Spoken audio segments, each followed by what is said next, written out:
I think those were some of my most memorable moments because this was someone that I worked with. There's quite a few, I worked with him, and now he's like this big time, actor. And I remember like putting on clothes because you want to get in the character, and that's what I love. So the styling is great, but the wardrobing for film and theater, and even when I worked in a theatrical production, that getting, you have to get into character for each character, and that's what I love. Hey y'all, how y'all doing? Y'all all right? Thank you for tuning in to the Unhinged Radio Show here on Red Ink Radio Live. I'm your host, Tylted Halo, and y'all already know what it is. I get excited every time I have the opportunity to host a guest here on the show. The only way I could personally describe her is someone who actually is an entire vibe. I had the pleasure to work with tonight's guest some years ago as she was hosting a fundraising project for her initiative, the Allentown Dress For Success initiative that she's spearheaded from day one. So without further ado, I'd like to welcome to the show on tonight my guest, my sister friend, Miss Tracie Garvin-Springer. How are you tonight, sis? I am well. Thank you so much. What an honor to be on your show. Thank you for having me. You are so welcome. It's been a long time coming. I've been observing your movement in the community for quite some time. So thank you again for agreeing to be my guest. So yeah. I understand that you've done some work styling for some major fashion magazines in the past. Yeah. Can you talk to our listeners about that? So years ago, before I moved to Lehigh Valley, and actually before I got married, I interned at the Source magazine. I was at the Source's their second hip hop award show. This is when Tupac was still alive. So I got a chance to intern there. It was fun. It was definitely fun. And then I did some freelance work. I freelanced at Black Elegance. They had brought out a new magazine called Noir at the time. I did the cover of Black Elegance when it was, there was a time that the ABC soap operas had a large percentage, or a lot of African Americans were working on like All My Children and because I didn't really watch ABC. I was a CBS person. Right. At the time, there was quite a few, and I styled everybody that was the actors and actresses, and I did the cover for that, and it was lots of fun. Mm-hmm. Yeah. So, do you have a styling moment that is just like, at the forefront of your memories? One of your most favorite styling moments, actually fitting one of these artists? Well, I think my most memorable and my favorite moment was when I worked on a film. It was my first time working on this film, and it was called Naked Acts. And it's funny because when I usually say Naked Acts, they're like, oh, what kind of film is that? No, it was actually quite a few films since then. So it celebrated, I think, its 25th year or 20th year. It was about a African-American young girl whose mother was in the 70s blaxploitation era, and she had body issues, but then she also was sexually abused, and so I call it wardrobe styling, or costume designing, but I don't make clothes, but I can put together the look. And so my favorite moments were like putting on the men's clothing and Ron Cephas Jones from This Is Us. Mm-hmm. He was in this, and then him and his daughter, like he has like several Emmys now, Oscars, I believe.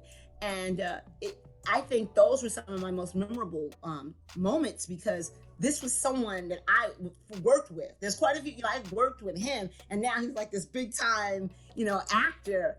And I remember like putting on clothes because you want to get in the character, and that's what I love. So the styling is great, but the wardrobing for film and theater, and even when I worked in a theatrical production, that getting, you have to get into character for each character, and that's what I love. It's not so much styling, like, okay, let's help you look cute, because anybody, you're gonna look cute. Right. also start here. It's all mental, right? It's a mood, yes. How you exude your confidence, that's it right there. You can, and not, you be like, what you wearing? But if you're exuding confidence, that you got class and style, that kind of is the forefront of where styling is. That's that image, right? But in terms of wardrobing, I mean, that knowing that I have now created a look, and this is all you gotta like, it's the frame of mind. I have books and books in my library of like history of wardrobe and history of costuming and things. It's not, like you have to, like, I now, for what I'm doing, I now, in the next 2 weeks, I'm going to shut myself down and I'm going to concentrate on what these looks should be for this time and what I'm doing. It's more than that to me. It's never just a bit about, oh, let me be cute. Because even last night I wanted to have fun. Yeah.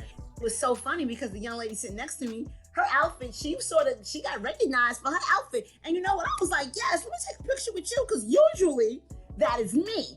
But it's me because it's me wanting to style myself better and better, like wanting to look nice for myself, not so I'm trying to be impressive. Right. But yeah, so it's really about the characterization of putting together these looks that I love the most. Well, I can tell, because as you're speaking about it, we can absolutely hear the passion that you have for your craft. With me saying that, you started a branch of the Dress for Success initiative here in the Lehigh Valley, and you've been working as a teacher and educator here in the area. Was there any singular incident that just sparked you to go ahead and begin that part of the movement here in the Lehigh Valley, the Allentown Dress for Success initiative? Well, it's funny because you know how God will put something, be like, hey, I mean, just one day it happened to go on, I was on the website. I'm just looking around. But let me back up. When I lived in the Poconos and I was working for another school, and they would have me go to the Career Link in the Poconos on 611. And I met this woman that she started sort of addressing, like helping women if they needed stuff. So a few of the organizations out here would ask me to help with like fashion shows. So when I first moved out here, the Chamber of Commerce, and I'm going back like 13 years ago, they asked me to put on their fashion show, and all the women that were the executive committee, they were the models. Anybody. So I started doing fashion shows, and I met certain people like Alfonso Todd, because I also had a radio show called Fabulous Fridays. So he knew my background. He had me, Tracie can do some shows for me. So I did that. And then just one day, like, fast forward 8 years later, I happened to come upon, I went on Dress for Success's website, and it just said they were looking for someone to start an affiliate here in Allentown. And so, I did the legwork, and it took a while. Like, it wasn't easy. Like, you still had to write a business plan if you had that business acumen. And I did that. It's been a beautiful ride. It was really nice. This pandemic has changed what I want to do.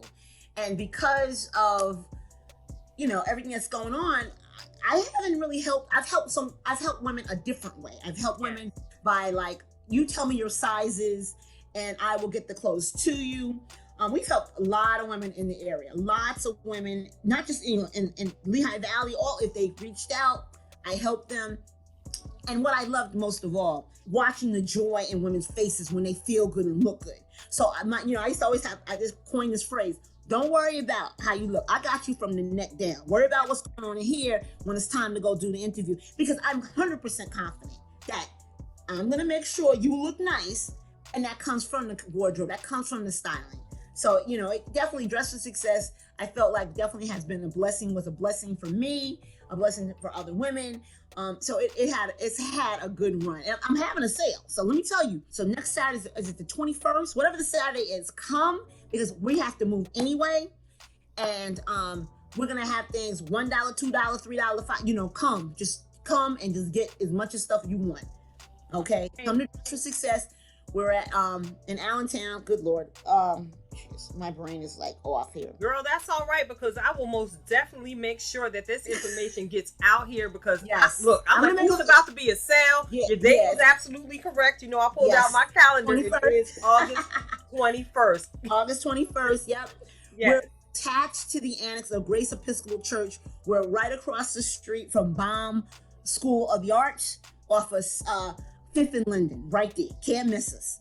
And so I'm coming. I want people to just go away with a lot of things. $1, $2, like, come and get this stuff. Yes, ma'am. Yes, ma'am. I'm going to reinforce this information and make sure that, it gets out there, because there's a lot of people that are operating on limited budgets and may actually be faced with having to re-enter the workplace and go through different interviews as a result of the pandemic. As you mentioned during your conversation, a lot of people, there's a lot of change. And again, you can be fly and frugal, all right, at the same time. So if you all have the opportunity, look, let your fingers do the walking as we're doing the talking. You will find the address for the Allentown Dress For Success super sale. Thank you. I love that. That's exactly how it's a super sale. It's a we gotta move. It's a super sale. It's a super sale. So check it out.